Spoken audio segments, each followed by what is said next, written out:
দেখুন, কেউ জয় জগন্নাথ আর কেউ ভয়ে জগন্নাথ, এটা সবাই জানেন। দীর্ঘদিন ধরে পশ্চিমবঙ্গ রাজ্যে যেভাবে সনাতনী নিপীড়ন চলছে, ভারতবর্ষেও তার ছায়া দেখতে পাওয়া গেছে পেহেলগাঁওতে। যেভাবে হিন্দুদের ধর্মস্থানগুলোকে ভাঙচুর করা, মালদা মুর্শিদাবাদ জেলায় যেভাবে নিপীড়ন, মুর্শিদাবাদে যেভাবে ওয়াকফ আন্দোলনের নামে যারা হিন্দুদের মারধর, ভেঙে দেওয়া, বাড়িঘরদোর, মন্দির, সম্পত্তি নষ্ট করে উৎখাত করলো প্রায় একটা জেলা থেকে, হরগোবিন্দ দাস এবং তার ছেলে চন্দন দাস, তাদের নৃশংসভাবে কুপিয়ে কুপিয়ে খুন করা হলো। এখানে তো কোনো পাকিস্তানের ট্রেনিং ছিল না, তাহলে কারা করলো? এই কারা করলোর সঙ্গে যদি দেখেন যে কেন করলো, তাহলে পেহেলগাঁওয়ের সঙ্গে মিল পেয়ে যাবেন। দুর্ভাগ্যজনকভাবে অপরাধী যখন অপরাধ করে, আমার দেশের নিয়ম ভাঙে, তিনি যে ধর্মেরই মানুষ হোক না কেন, যে পেশারই মানুষ হোক না কেন, রাজ্য প্রশাসনের উচিত তাকে আড়াল না করে তার সঠিক পরিচয় দিয়ে তাকে বা তাদের জেলবন্দি করা এবং কড়া থেকে কড়া শাস্তি দেওয়া, যা দ্বিতীয়বার যে কোনো ধর্মের বা যে কোনো পেশার মানুষ করতে গেলে দুবার ভাবে। কিন্তু এক্ষেত্রে দেখতে পাওয়া গেছে যে বিধানসভায় দাঁড়িয়ে পবিত্র মহাকুম্ভকে মৃত্যুকুম্ভ বলা, হিন্দুদের ভাবাভাগে ক্রমাগত আঘাত করা, পশ্চিমবঙ্গের তৃণমূলের নেত্রী এবং মুখ্যমন্ত্রী মমতা বন্দ্যোপাধ্যায় সংখ্যালঘু ভোট পেতে গিয়ে তাদের মধ্যে কেউ যদি কোনো অন্যায় বা ভুল করেন, ভারতবর্ষের আইন মেনে তাদেরকে কোনো শাস্তি না দিয়ে, কোনো বার্তা না দিয়ে, বরং তাদের পক্ষে উস্কানিমূলক বার্তা দিয়েছেন। ফলাফলে সিদ্দিকুল্লাহ চৌধুরীদের আয়োজন করা তারই মন্ত্রিসভার ওয়াকফ আইনের সংশোধনের নামে যে প্রতিবাদ মিছিল হয়েছিল, যা ভারতবর্ষের কোন মুসলমানরা এইভাবে করেননি। তারা কি কম মুসলমান? তারা কি ওয়াকফ নিয়ে কম জানেন? শুধু জানেন পশ্চিমবঙ্গের মুসলমান সম্প্রদায়ের মানুষ? আগে না।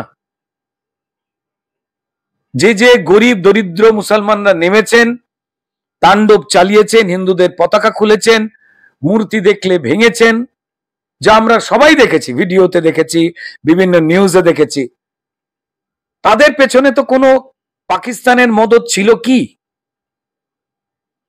তারা কি ওই পেহেলগাঁওয়েদের জঙ্গিদের মতোই ওয়েল ট্রেন্ড যে তারা ভাঙলেন? যারা এই পরিকল্পিত অন্যায় করলেন তাদের নিয়ে মমতা বন্দ্যোপাধ্যায় কোনো কথা বললেন না, অর্থাৎ উস্কানি দিলেন।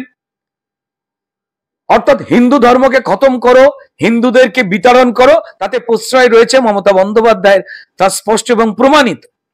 এতে যারা শিক্ষিত বা সচেতন মুসলমান, যারা ইসলাম শান্তির ধর্ম এই কথাটাকে মান্যতা দেন, তারা অব্দি হিন্দুদের মতো এক ঘরে হয়ে গেছেন।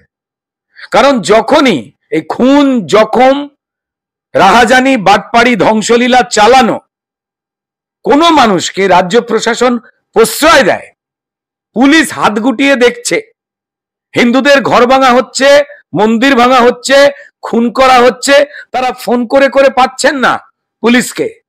মিটে যাওয়ার পর পুলিশ এলো, যেন পুলিশ মন্ত্রী মমতা বন্দ্যোপাধ্যায়ের নির্দেশে পুলিশরা অপেক্ষা করছিল কিভাবে হিন্দু নিধন হয়। পাকিস্তানে যখন উগ্র জেহাদি মৌলবাদী শক্তি, এই জামাতে ইসলামের লোকজন, যাদের হেড কোয়ার্টার এই জামাতে ইসলামের পাকিস্তানে, এই যে জামাতে ইসলামের কথায় এই উগ্র ইসলামিক সংগঠনের কথায় ডক্টর মোহাম্মদ ইউনুস ওঠেন বসেন। আজকে আমরা যখন কথা বলছি, এইমাত্র বিনা বিচারে 5 মাস আটক করে রেখে দেওয়া হয়েছিল চিন্ময় কৃষ্ণ প্রভুকে। তিনি বাংলাদেশ হাইকোর্ট থেকে জামিন পেলেন। কে বলতে পারে যে ভারতবর্ষের 26 জন হিন্দুকে যেভাবে নাম পরিচয় জিজ্ঞাসা করে শাঁখা সিঁদুর দেখে পাকিস্তানের মদতে চলা এই ইসলামিক উগ্রবাদী সংগঠন যেভাবে হত্যা করলো, এবং দেশের প্রধানমন্ত্রী এবং জনগণ যে কড়া বার্তা দিতে যাচ্ছে যুদ্ধের মাধ্যমে, সেইখান থেকে স্ট্র্যাটেজিক ভয় পেয়ে চালাকি করে যে চিন্ময় কৃষ্ণ প্রভু অন্য কোনো দাবি করেনি, তার নামে মিথ্যে মামলা, যে তিনি নাকি দেশ বিরোধিতা করেছেন। কিসের দেশ বিরোধিতা তিনি করেছিলেন? তিনি সংখ্যাগুরু মুসলমান সম্প্রদায়ের মতোই যাতে সংখ্যালঘু হিন্দু বা অন্যান্যরা তারা যাতে মানুষের মতো মর্যাদায় বেঁচে থাকতে পারেন, ধর্মচর্চা করতে পারেন, তার জন্য অ্যাপিল করেছিলেন। বিনা বিচারে তাকে কারাগারে রেখে দেওয়া হলো। আর আজ যখন ভারত পাকিস্তান যুদ্ধ হতে যাচ্ছে, প্রকাশ্যে পাকিস্তানের পার্লামেন্ট বলুন বা তাদের প্রতিরক্ষা দপ্তরের লোকেরা তারা স্বীকার করছে যে পুলওয়ামা আমরা ঘটিয়েছি। 30 বছর ধরে ভারতবর্ষে যেভাবে উগ্র ইসলামিক জঙ্গিদের দিয়ে নিরপরাধ মানুষকে তারা হত্যা করেছে, বিশেষ করে হিন্দুদের, তারা দায় স্বীকার করেছে যে আমরা করেছি। তারপরেও যারা এটাকে আড়াল করার চেষ্টা করছে, সিপিএম, কংগ্রেস এবং তৃণমূল, তা অত্যন্ত ভয়ের। এবং মুখ্যমন্ত্রী মমতা বন্দ্যোপাধ্যায় দীর্ঘদিন ধরে যারা এই নাশকতামূলক কাজ করেন, যারা সমাজের ক্ষতি করেন, তাদের পক্ষে। আচ্ছা, এটা কি জগন্নাথ দেব দেখেননি? তিনি তো আমাদের সবার প্রিয়। তিনি একা আসেন না, তিনি পরিবার নিয়ে আসেন। যে মমতা বন্দ্যোপাধ্যায়ের হাতে মানুষের চাল ডাল, জীবন জীবিকা, চাকরি, জব কার্ড, রেশন সবকিছু চুরির রক্ত লেগে রয়েছে, যার হাতে মুর্শিদাবাদে হরগোবিন্দ দাস এবং চন্দন দাসের রক্ত লেগে রয়েছে, তিনি 10 লক্ষ করে ক্ষতিপূরণ দিতে গিয়ে মৃত্যু কিনতে গেছিলেন ওই আরজি করের নৃশংস হত্যায় খুন হয়ে যাওয়া আমাদের এই অভয়া তিলোত্তমা বোনের মতোই। সেই টাকা ফেরত দিয়েছিলেন পারুল দেবী, যিনি নিহত হরগোবিন্দ দাসের স্ত্রী এবং চন্দন দাসের মা। অন্তঃসত্ত্বা মহিলারা, 8 দিনের বাচ্চা নেওয়া মহিলারা, তারা প্রাণ ভয় হিন্দুরা পালিয়ে গেছেন। এটা জগন্নাথ দেব দেখেননি? জগন্নাথ দেব অন্তর্যামী। আমি সমুদ্র আছে, বালি আছে, সেটা দেখে একটা মন্দির বানিয়ে দিলাম। সরকারি পয়সায় মন্দির বানানো যায় না, রক্ষণাবেক্ষণের জন্য কিছু আর্থিক সহায়তা করা যায়, যে ধর্মের মানুষই হন না কেন। তিনি নিয়ম ভেঙে 26-এর বৈতরণী পার হতে গিয়ে যেভাবে মহাকুম্ভকে মৃত্যুকুম্ভ বলেছেন, যেভাবে লাগাতার হিন্দুদের একের পর এক ঠাকুর ভাঙা হয়েছে, বারুইপুরে মা শীতলা, বসিরহাটে মা কালী, 126টা সরস্বতী পুজো স্কুল থেকে বন্ধ করে দেওয়া হয়েছে। এমনকি মুখ্যমন্ত্রী নিজের কলেজ যোগেশ চৌধুরীতে হয়েছে, সেখানে পুলিশ বলছে রাত জেগে আপনারা আপনাদের মা সরস্বতী পাহারা দিন, আমরা দায়িত্ব নেব না। এটা কি জগন্নাথ দেব জানেন না? তিনি অন্তর্যামী। তাহলে যে সনাতনের সঙ্গে ক্রমাগত অন্যায় করেছেন, তিনি যতই ডেকে নিয়ে আসবার চেষ্টা করুক না কেন, 2026-এ তার কাছ থেকে চলে যাওয়া হিন্দুদের ভোটটাকে ফিরে পাওয়ার চেষ্টা করুন না কেন, তার পাশে কিছু ভীতু, কিছু দালাল লোকজন ছাড়া কেউই উপস্থিত হবেন না। যারা হয়েছেন তারা শহরে থাকেন, জল বন্ধ করে দেওয়া হবে, ইলেকট্রিকের পাওয়ার অফ করে দেওয়া হবে, তার স্ত্রী বা তার মেয়ে রাস্তায় বেরোবে, তৃণমূলের গুন্ডারা তাদেরকে ড্রেনে লাশ করে ফেলে দেবে, আর পুলিশ আকাশের দিকে তাকিয়ে দিনের বেলায় তারা গুনবে। সেই ভয়েতে কিছু লোক গেছেন। তারা সরকারি পয়সায়, ওটা জগন্নাথ দেবের মন্দির ওটা নয়, ওটা করা যায়নি। কালচারাল সেন্টার ওটার নাম দেওয়া হয়েছে। কালচারাল সেন্টারের নাম করে যে অন্যায়, যে অপমান, যে অসম্মান, যে হত্যা, যে জীবন জীবিকা কেড়ে নেওয়া মমতা বন্দ্যোপাধ্যায়ের হাত ধরে ঘটেছে, মানুষকে ভুল বোঝাতে তার এই নকল জগন্নাথ ধাম তৈরি করা। ঠাকুরকে এনেছেন, দেখুন প্রাণ প্রতিষ্ঠা আমি করে দিলাম তাই প্রাণ সঞ্চারিত হলো, জগন্নাথ দেবের এমনটা বোধহয় নয়। অনেক কড়া নিয়ম কানুন আছে, তার যেখানে স্থান পুরীর জগন্নাথ মন্দির, ওটাই আসল, বাকিটা তো নকল হবে। আমাদের অনেকের বাড়িতেই তো জগন্নাথ দেব রয়েছেন। সনাতন ধর্মের একটা বড় দিক জগন্নাথ দেব, যিনি সব জানেন, যিনি সব দেখছেন, তিনি আসেন পরিবার নিয়ে। যে তৃণমূল, যে মমতা বন্দ্যোপাধ্যায় পশ্চিমবঙ্গের সবকটা পরিবারের ডাল ভাত কেড়ে নিয়েছে, প্রাণ কেড়ে নিয়েছে, তাদের পাশে কখনো জগন্নাথ দেব দাঁড়ান? আমার মনে হয় মমতা বন্দ্যোপাধ্যায় হিন্দু মুসলমান সবার ট্যাক্সের টাকায়, মুসলমানদের ট্যাক্সের টাকায় এই জগন্নাথ ধাম তৈরি করালেন। কোন মুসলমান সমাজের পারমিশন তিনি নিয়েছেন? নেননি। ওনাকে মন্দির জিজ্ঞাসা করা হলে উনি বলতে পারবেন না, কারণ সরকারি টাকায় মন্দির, মসজিদ, গির্জা বানিয়ে দেওয়া যায় না। আবার বলছি, কিছু সহযোগিতার হাত বাড়ানো যায় রক্ষণাবেক্ষণের জন্য, তাই ওটা কালচারাল সেন্টার। তার অভিপ্রায় কি সবাই জানে, কোন রকমের 26টা জেতা। হিন্দুদের মন, ভালোবাসা, শ্রদ্ধা সব তিনি হারিয়েছেন।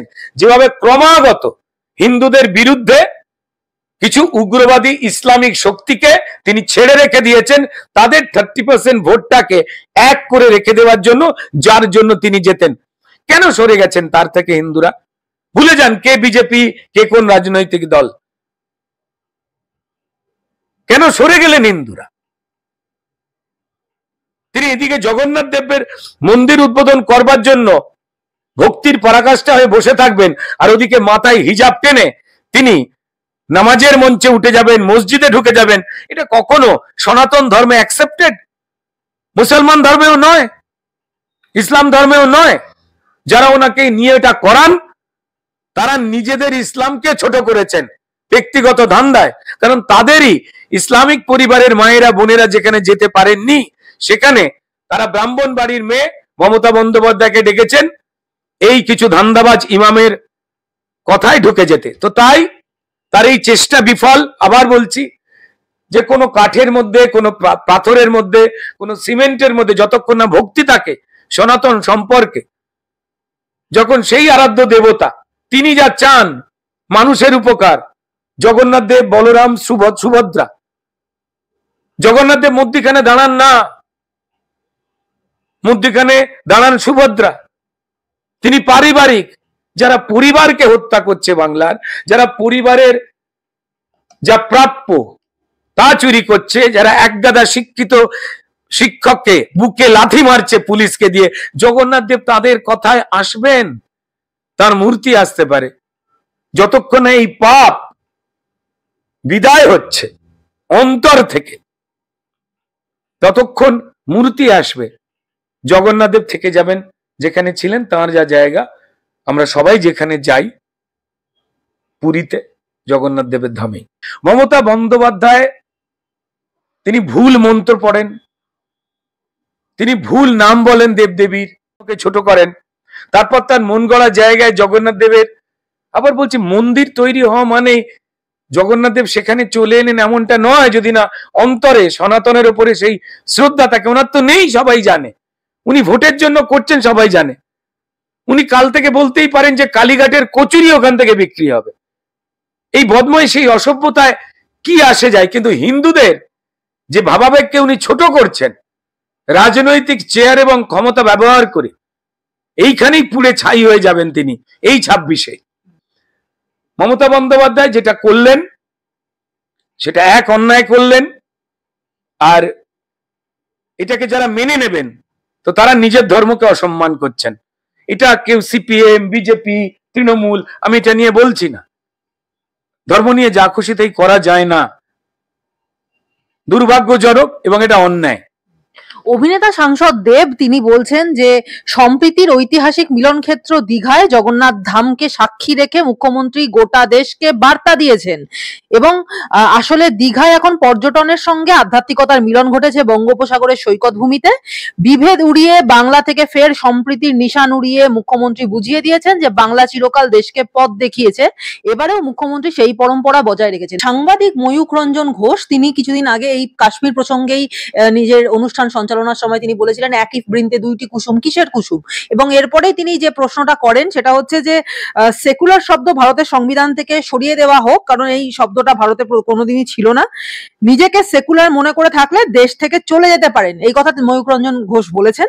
এবং এরপর থেকেই ময়ূকের বিরুদ্ধে 1000 এফআইআর করবার ডাক দিয়েছেন এই একটি বিশেষ ধর্মের মানুষরা। তারা বলছেন যেখানেই পারবেন ময়ূক রঞ্জন ঘোষের বিরুদ্ধে এফআইআর করুন। এবং এর সঙ্গে সঙ্গে আরেকটা বিষয় যেটা মানে সোশ্যাল মিডিয়াতে ছড়ানো হচ্ছে, শুধুমাত্র এরা নয়, বেশ কিছু হিন্দু পদবীধারী তারা বলছেন যে ময়ূক রঞ্জন ঘোষ নাকি একটি ভাঁড়, তিনি ভাঁড়ামো করছেন এবং একই সঙ্গে হিন্দুদের জন্য যে মানে গলাটা তিনি তুলছেন, গলাটা তিনি ছাড়ছেন, সেটা নাকি তার ভাঁড়ামো।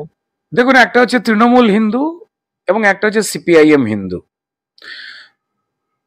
এই 2009 সালে লেখিকা তসলিমা নাসরিনকে এই নিরপেক্ষ বা সেকুলার বলা মিথ্যেবাদী ভণ্ড সিপিআইএম 2009 সালে তাড়িয়ে দিয়েছিল কয়েকজন উগ্র ইসলামিক জেহাদি লোকজনের কথায়।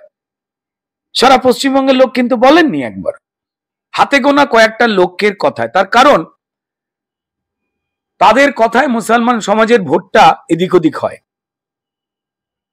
অর্থাৎ ভোটের জন্য অন্যায় সংগঠিত করেছিলেন বুদ্ধদেব ভট্টাচার্য এবং সেখানে শিলমোহর দেন। তসলিমা নাসরিনকে এই সেকুলার হিন্দু মুসলিম ভাই ভাই তারা যেটা বলতেন সেখান থেকে তাড়িয়ে দেওয়া হয়।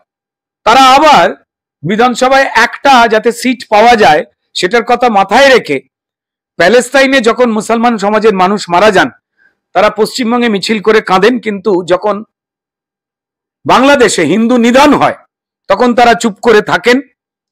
দ্বিতীয় হচ্ছে, যখন পেহেলগাঁওতে বেছে বেছে হিন্দুদের মারা হলো বা তার আগে যখন মুর্শিদাবাদে বেছে বেছে ওয়াকফ আন্দোলনের নামে কিছু মুসলমান সমাজের দুর্বৃত্ত তারা তাণ্ডব চালালো, সেই মোথাবাড়ি থেকে শুরু হয়েছিল যে তাণ্ডব চালালো, সে বিষয়তে তৃণমূল তার পুলিশকে হাত গুটিয়ে রেখে দিয়ে, বন্ধ করে রেখে দিয়ে, পুলিশের গাড়ি জ্বলছে, সরকারি বাস জ্বলছে, পুলিশ লুকিয়ে পড়ছে, অথচ পুলিশ লাফিয়ে গিয়ে অলিম্পিকে সোনা পাওয়ার মতো করে যাদের চাকরি তৃণমূল চুরি করেছে তাদের বুকে লাথি মেরে বুক বন্ধ করে দেওয়ার চেষ্টা করছে, মুখ বন্ধ করার চেষ্টা করছে। আর এই বন্ড সেকুলার যারা সিপিএম তারা এই মুসলিম ভোটটা শুধুমাত্র একা মমতা বন্দ্যোপাধ্যায় তাদের ভুল বুঝিয়ে নেবেন কেন, আমরা ভুল বুঝিয়ে নেব। তাদের ধর্মের তরফ থেকে যদি কেউ অন্যায় করে সেটাকেও আমরা চেপে রেখে লোকাবার চেষ্টা করব। দেখুন, পাকিস্তানের থেকেও অনেক বেশি মারাত্মক এই মানুষগুলো। পাকিস্তান তো উগ্রবাদীর জন্ম দেয় না, পাকিস্তান উগ্রবাদীদের শক্তিশালী করে এবং লালন করে। এই উগ্রবাদের জন্ম একটা নীতি থেকে, যে কট্টর ইসলামিক যারা জঙ্গিরা রয়েছেন তাদের মাথায় একটাই নীতি, সারা পৃথিবীতে একটাই ধর্মের লোক থাকবে, তাই কলেমা পড়ো, অর্থাৎ আমাদের ধর্মের সেই কথায় বিশ্বাস করো যে অন্য ধর্ম নেই, অন্য ঈশ্বর নেই, না হলে গুলি। এটা দেখবার পরেও যারা এই আচরণ করছেন তারা যে আসলে দেশের অভ্যন্তরের সব থেকে বড় শত্রু, বড় বিভীষণ, এটা পশ্চিমবঙ্গের সব মানুষ জানে। এদের পাত্তা দেবার কোনো কারণ নেই, তার কারণ এরা সমাজের তিরস্কৃত, এরা নিজেদের একটা তৈরি করা জগতের মধ্যে বাস করার চেষ্টা করে, এরা ভারতবর্ষের যে শত্রু পাকিস্তান তাকেও আড়াল করার চেষ্টা করে। পশ্চিমবঙ্গের সরকার দত্তপুকুরে পরশুদিন দত্তপুকুর থানার সামনে কিছু লোকজন যে পাকিস্তান চিরকাল ভারতবর্ষের সর্বনাশ চেয়ে গেছে, ভারতবাসীর সর্বনাশ চায়, সেই পাকিস্তান তার পতাকা পোড়ানো হচ্ছিল, দত্তপুকুর থানার পুলিশ এসে বাধা দেয় যে না, পতাকা পোড়ানো যাবে না। তো পাকিস্তানকে সাপোর্ট করার লোক যে এখানে রয়েছে তা তো প্রমাণিত, শুধু আজকে নয়।